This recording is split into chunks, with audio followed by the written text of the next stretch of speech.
Welcome to Cards on Blast. Now, here's your hosts, JT and the Bird.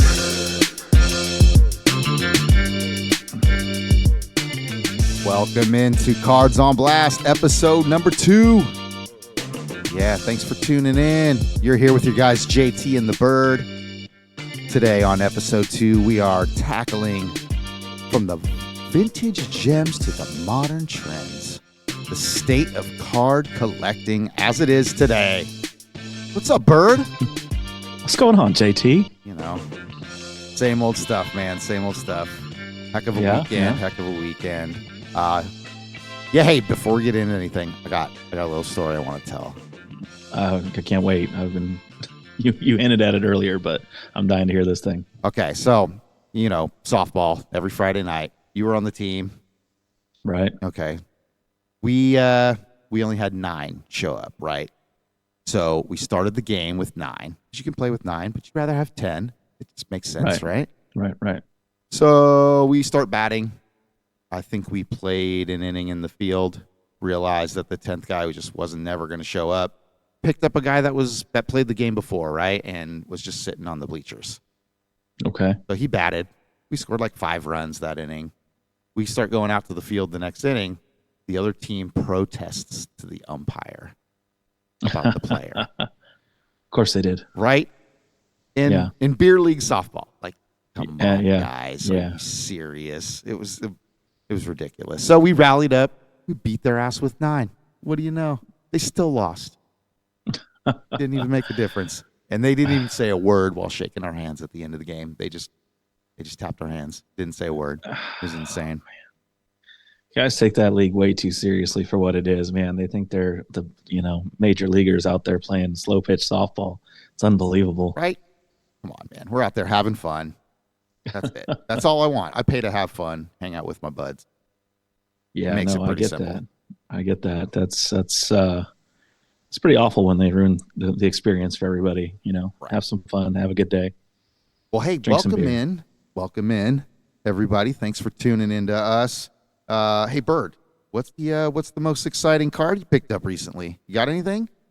Oh man, you know what? I think probably the most exciting. I'll show it here to the camera, even though we're not quite at that level yet. Is this picture up on YouTube for you? Yeah, is this Kobe Mayo pink parallel from the 2025 set? Tops. Pretty excited to get that out of a hanger pack. That's awesome. Is that rookie card? Yeah, rookie card, man. His rookie. So, beautiful. Yeah, no, I was pretty excited to see it come through there. Ordered some cards through online place and got them shipped in, and that's one of the ones I got. That's awesome, man.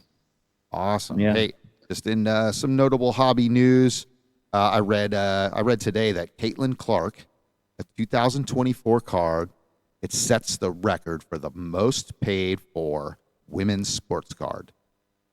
Really? You probably already looked at this, but I was going to have you guess. But it's a 2024 Panini Prism WNBA Signatures Gold Vinyl card.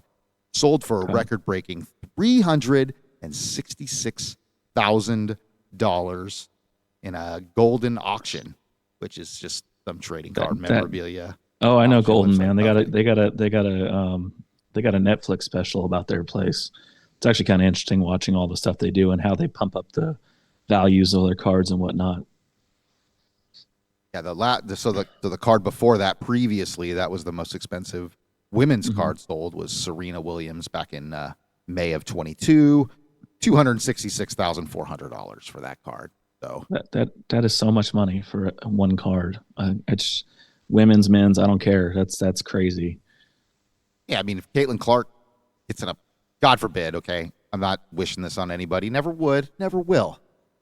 Injuries. If she broke her leg or something and couldn't play ever again, is that card holding that value still? Is she that important to the league that they're in? Or would the league just probably fall flat on its face like it's kind of been without her? Who knows? I mean, that's just, that's the same thing when they talk about investing in pitchers. For baseball, they just, they're one throw away from Tommy John surgery, and now you don't have your pitcher, and is that card as valuable, or do you see a huge drop off? Yep. It's all a crapshoot. All these Paul Skeens cards. I mean, guy's great right now. Yeah, for sure. Who knows? I hope he has a long career and never has to have that. It'd be amazing to watch that guy pitch for as long as as long as we can at the level he's pitching at. Yeah, it's insane. I mean, the market determines. I mean, what somebody will pay for it determines the market. So hey, if you're dumb enough to pay that much money for it, more power to the seller, I guess. Hey, that's it. So, all right. Before we get into the main topic of the day, I think we're gonna have Bird step up to the plate here, so to speak, and go ahead and crack that pack, Bird. Oh man! To crack that pack, where we open a pack live. All right. So Bird's been probably staring at this for a little while. I've actually stashed this in my studio last week. Actually, that's how long I've been staring at it. But today we got a Mosaic 2022 hanger pack football. This was actually, the funny thing is actually donated to us when I was with a buddy at a card shop, Teammates Sports Cards and Collectibles in Carmichael. All right, shout out Teammates. Yeah, I mean, my buddy bought a serious amount of cards from them. And the guy's like, hey man, you not get anything? I was like, no, not today. And he's like, well, here, take this for free. And so, shot him out on the show for the giveaway, and hopefully we come up with something. Awesome, man. So cool. Yeah, it was really, really pretty great. This year, 2022, I mean, they might as well have called it the year of Brock Purdy, because everything is ridiculous when it comes to Purdy in this set, particularly. Okay. This was a very light QB draft, heavy on wide receivers, running backs, whatnot. We had Breece Hall that year, Kenneth Walker III for running backs. That's Brian. Year. Yeah, Brian Robinson Jr., Garrett Wilson, Drake London for these wide receivers are just a few of the names that we're looking for in this pack. So pretty excited to touch base on it and see what we get. So let's go ahead and open this pack. Crack the pack. Hope you do better. Hopefully you do better than I did last week, dropping cards all over the place. I mean, the good news is it's free, so no matter what, I'm excited for it to see what we get. Not bad at all. Yeah, there's supposed to be 4 orange parallels in this thing. And then some of the other pack or the box in one pack. Oh, yeah, that's my understanding based on what I researched it online. The ones what we're looking for is there's cards variation called busted. That is literally a bust, like you think of a head, copper head in the Hall of Fame. Gotcha. And then really, I think the best ones are the glass mosaics out of it.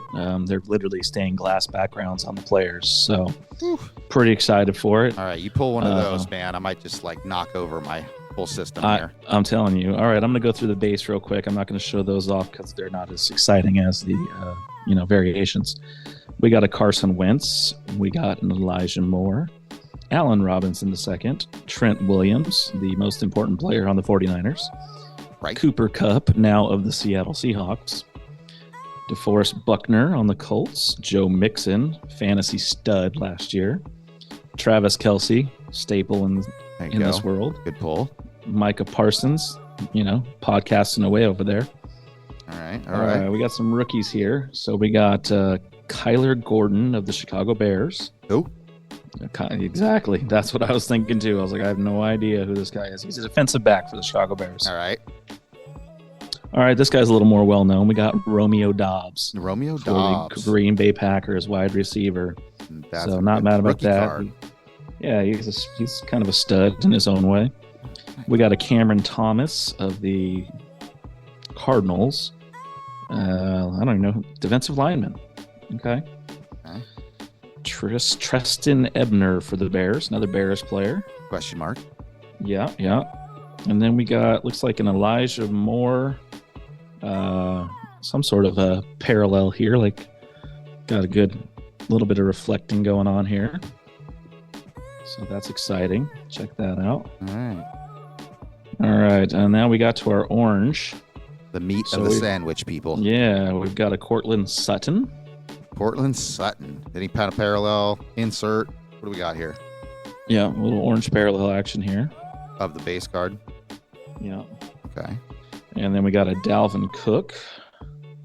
Looks like those are called orange reactive mosaic, FYI. Unless it's numbered, serial numbered there. I do not see a number on any of these yet. Okay. And then the final one here is a Corey Davis. Or no, I'm sorry, not the final one. Corey Davis of the Jets. And then No idea, Corey Davis. I'm sure you're a fine human being. Yeah, I'm sure. And then the final one is a David Bell of the Cleveland Browns. Okay. So that's that guy. Looking good. No parallel. We're still pulling base cards here, right? Yeah. And it looks like we got just a couple of inserts here at the end. We got a Brett Favre Hollow Fame, spelled Holo. Hollow fame, like holographic fame. Exactly. Yeah, that's what we Nice. got going on Yeah, there. 20 cards in that hollow fame insert And then- pack. and then I That's think not this a guy- parallel of any kind, just the insert. No, just an insert. Okay. And this last one is also not a parallel. However, this guy, I think, doesn't get enough credit for how good he is, especially coming back from injury. But we have a Thunder Lane Nick Chubb. Thunder So- Lane. Thunder Lane Nick Chubb. Okay. So no big hits, unfortunately, on this one. But not for free, you can't complain, right? Hey, shout out to teammates for hooking that up, being a part of Yep. Crack That Pack. We really do appreciate you. We'll see you soon. I'm coming in to buy some cards for sure. So Yep, definitely. Yeah. So good place to check out. yeah. So Good, Carmichael, huge California. selection. Huge selection. Check out teammates. Look them up. Yelp, Google, all that jazz. All right. Thanks for cracking that, Bird. That was awesome.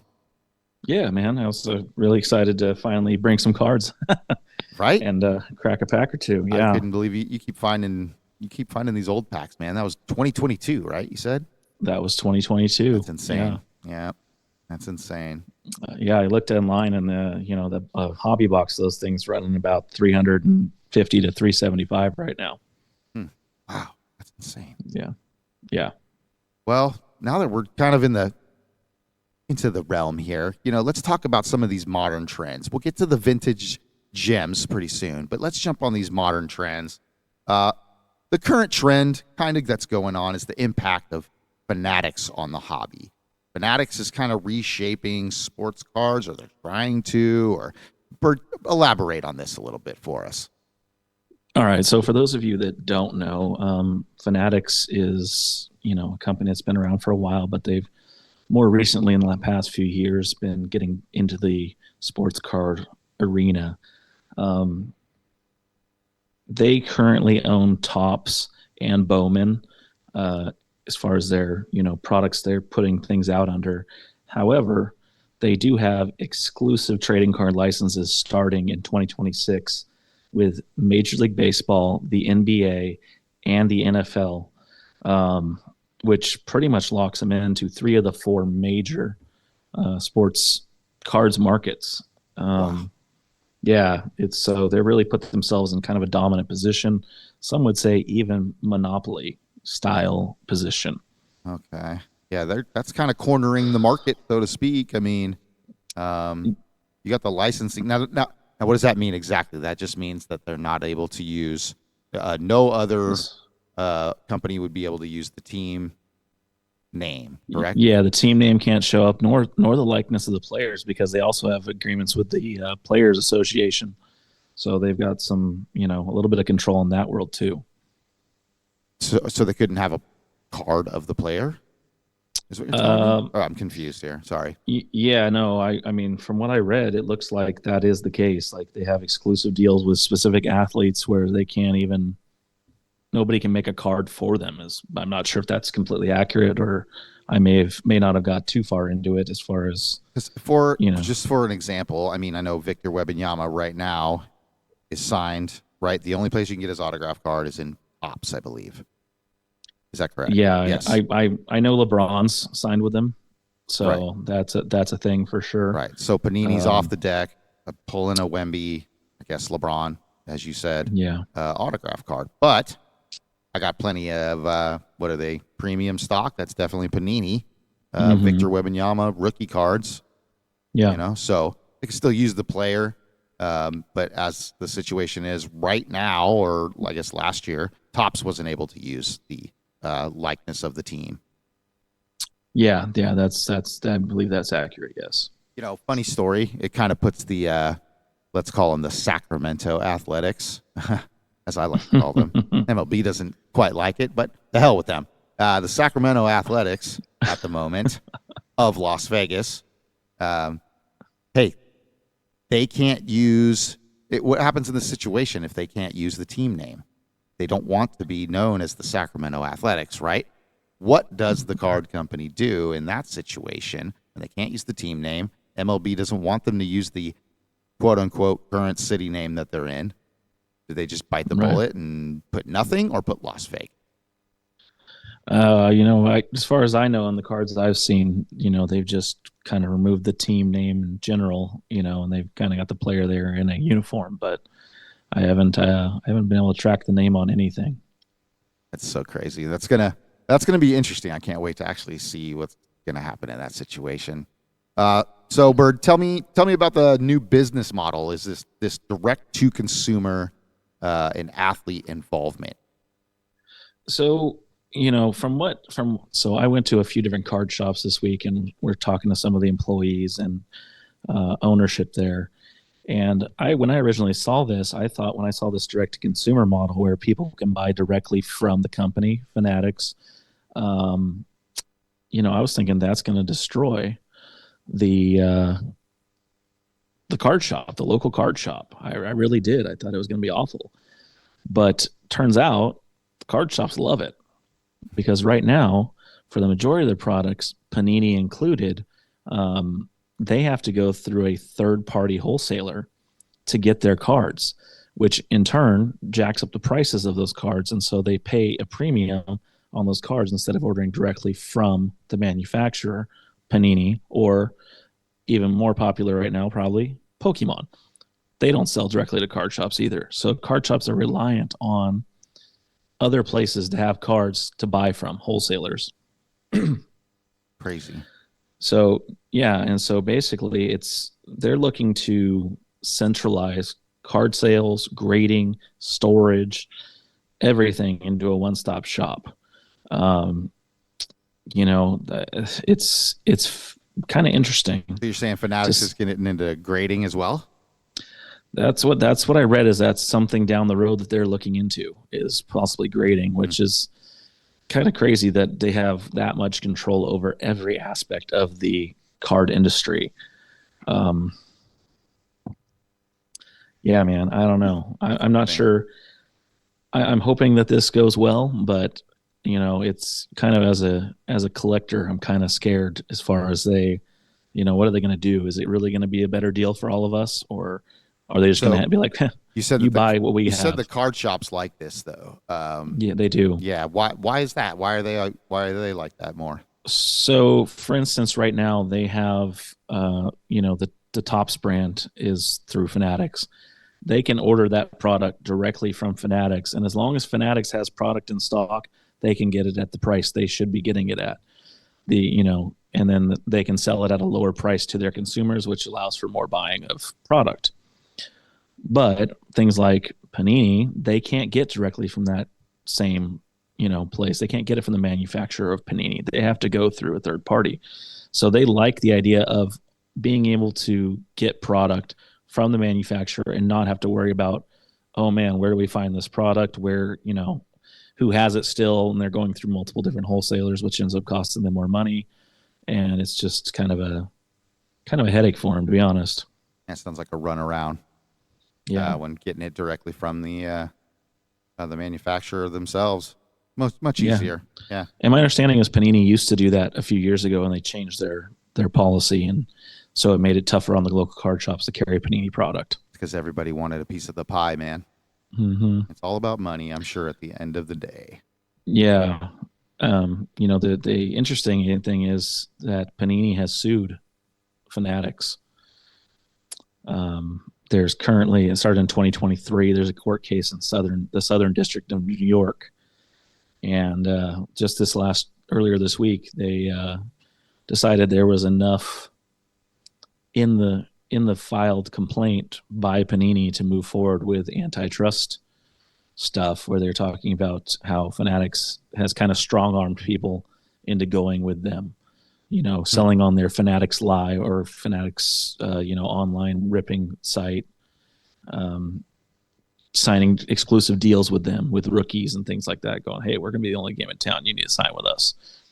Now, we won't find out the results of this for a couple years. It's ongoing at the moment, right? Yeah, I mean, the court system's slow as all get out. Yeah. This took 2 years to get here. It's probably going to take another 2 years before a trial happens, For them to turn the page over, look at the other side. Yeah. So.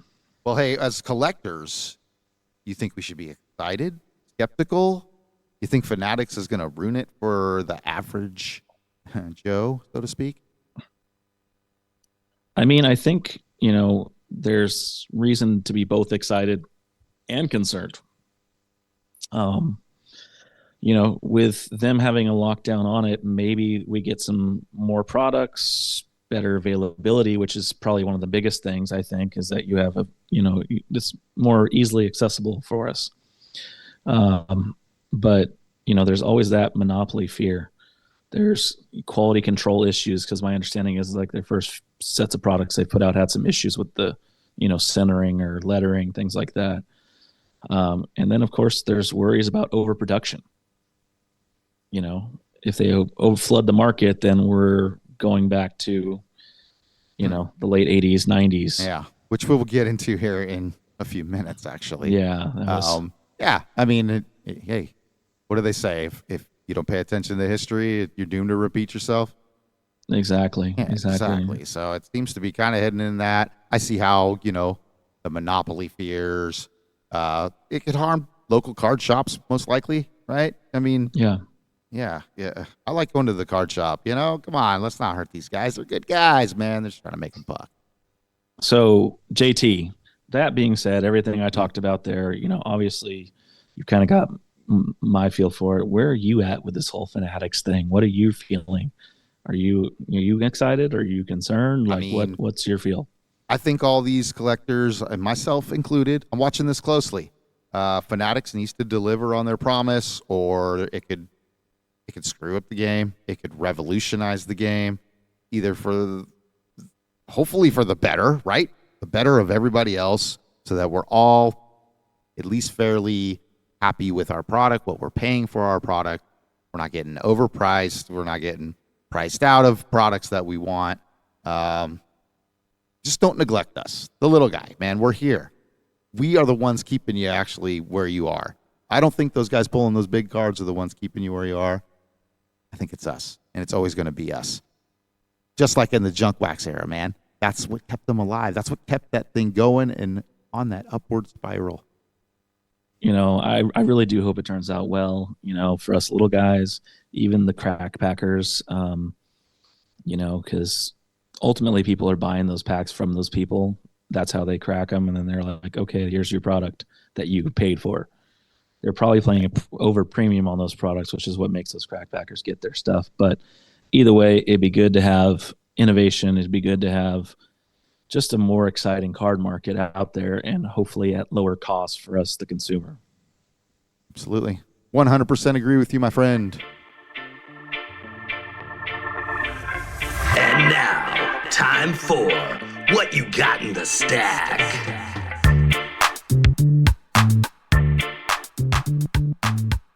Okay, since I shared what I had in my stack last week, it is Bird's turn. Bird stepping up to the free throw line. He's going to swish one for us here. Put us up ahead with a minute to go. All right, JT. What you got, buddy? What you got? All right. So I, being one of the hosts, I know what's coming up on the show, and I know that we're going to talk about junk wax, and we're going to talk about it just after this. Okay. So I thought, being that, we're talking about vintage gems.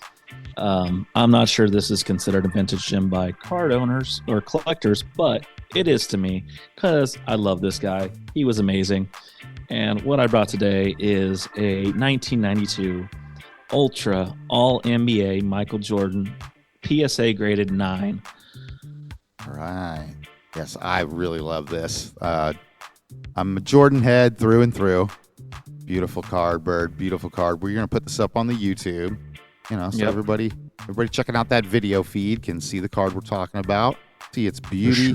1992 Fleer Ultra Michael Jordan.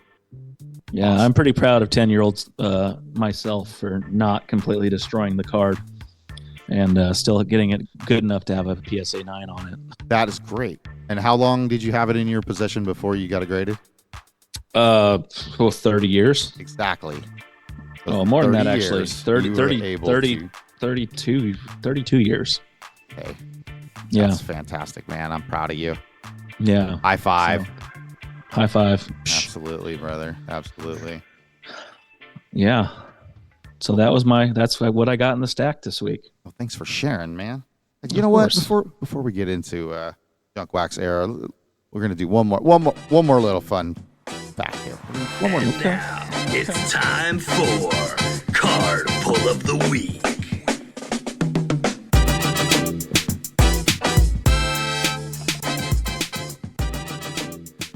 Okay, man.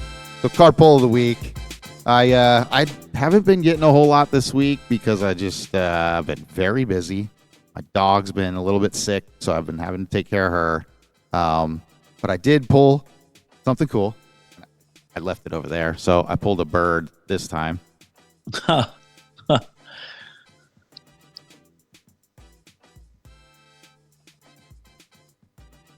right, my card pull of the week, Bird. Jaden Ivey, Prism 2025's Jaden Ivey. Okay. Blue. I think it's a multi-wave prism. I'm not sure, but we'll put it on the YouTube so everybody can see it. If it's not multi-wave, then tell me what it is, please. It's really cool. It's of 99. Really cool card. I probably should turn a light on so Bird can see what I'm talking about, huh? Yeah. Okay. Very nice, man. Always nice when you get a numbered card. Yeah, pull of the week. That's the only pack I opened this week was actually a box of prisms that I forgot that I ordered. So pleasantly in the mail, I got 2 boxes of prisms, and I was like, sweet. There you go. Wasn't planning on buying any cards this week because it was all Bird's turn. So, hey, man. Well done, sir. Well done. Yes, well done to you as well. Love the Jordan graded card. Just got my Jordan card graded. It came back an 8. So I'm not as happy as you should be, I guess. But we're jumping right back into that junk wax era.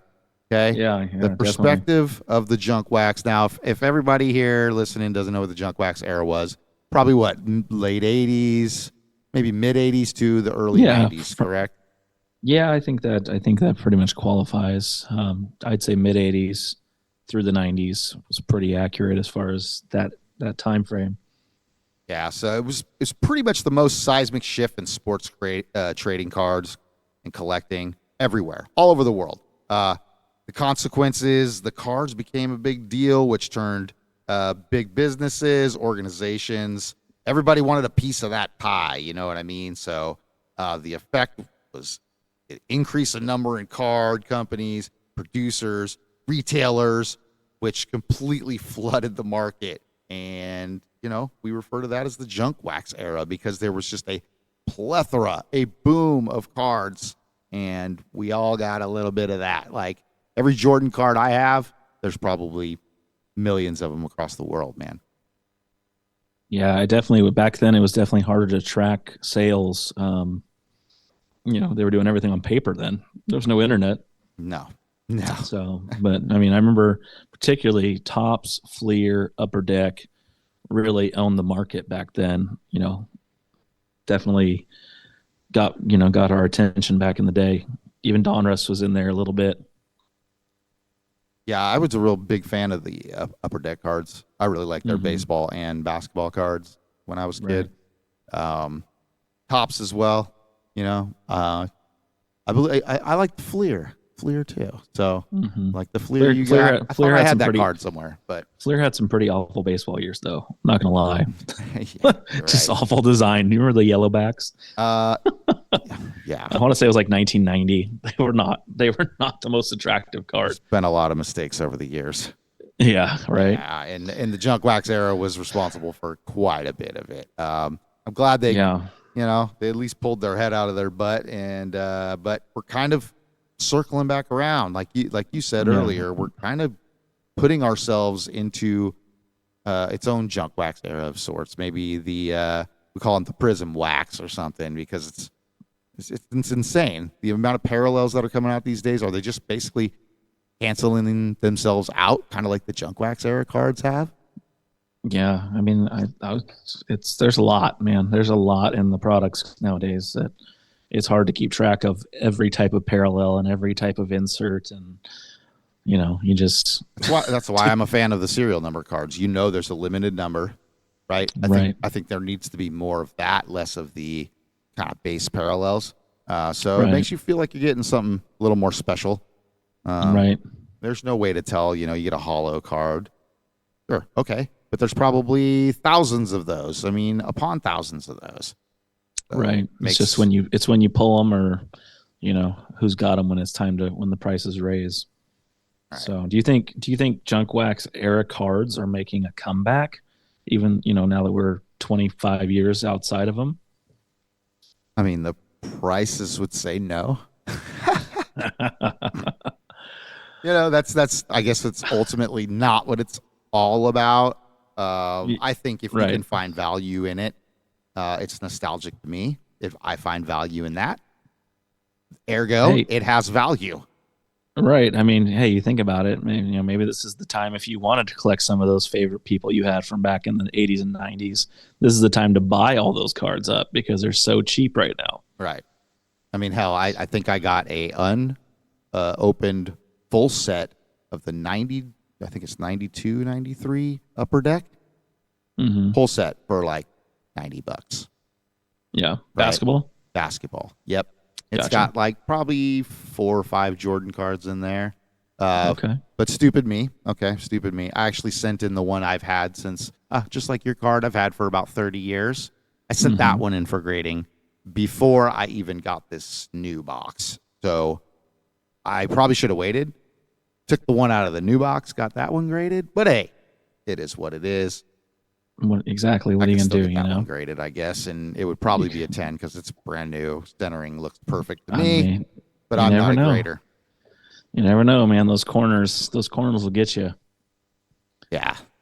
Well, that's all right. It's old card. I do think if it has value, it's coming back. People our age, that were in that era, are definitely still either in the hobby or getting back into the hobby. So I think they have value, and maybe, like you said, now is the time to buy something like that. Yeah, I just looked up MJ for the Upper Deck for 92, and let's see, somebody's got it on. Now the base card isn't that much. I think the base card's actually like the least valuable Jordan card in that, to tell you the truth. Interesting. Yeah, you got to look at the All-Star ones. So the one I got graded was the regular. There's 2 All-Star cards. Okay. Interesting. Yeah. And wow. The one that I got graded is the I couldn't tell you. You have to give me a number, and I could tell you what it is. But right.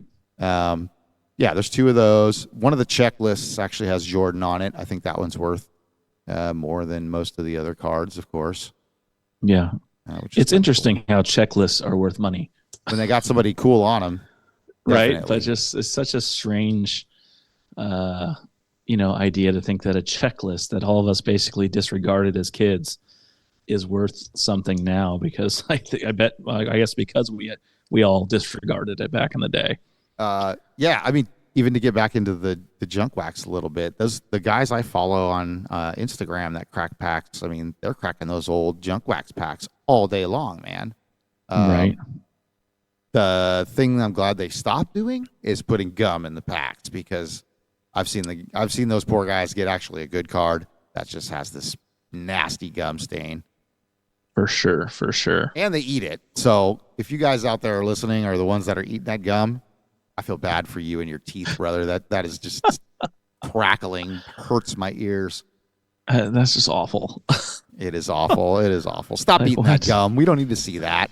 Throw it away, man. We completely understand. You know, just because you're junk wax Sal doesn't mean you need to get your teeth all junk waxy either, buddy. Come on. Well, hey, that's going to do it for episode number 2, Cards on Blast. Make sure to follow us on Instagram, X, YouTube, Cards on Blast. Easy to find. Bird, you got any final thoughts, my friend? Yeah, man. I mean, now that we got this thing rocking and rolling, you know, make sure you check us out on Spotify, Amazon Music, Apple Music. You know, get us out there. We post them frequently. Make sure you leave likes and comments. Follow us. You know, help us grow this thing. Let's grow. Let's become a brand. Pour some water on it, make it grow. Not Brondo. That's what I'm talking about. Hey, next week's show, we may have a guest on. Not confirmed yet, but we're gonna try. We're working on it. We're working on it. Yeah, so he's a little microphone shy, is what I'm finding out. Got it. Yeah. Well, So everybody have yourself a good night. Thanks for listening to the Cards on Blast podcast. We'll see you next week. always a pleasure. Take care, JT. Okay. All right. No, seriously. I think I'm done. Woo, I think we're done. I think that's good. You finished? That's it, man. Game over, man. It's game over. What the f*** are we gonna do now? What are we gonna do? Maybe we could build a fire, sing a couple of songs, huh? Why don't we try that?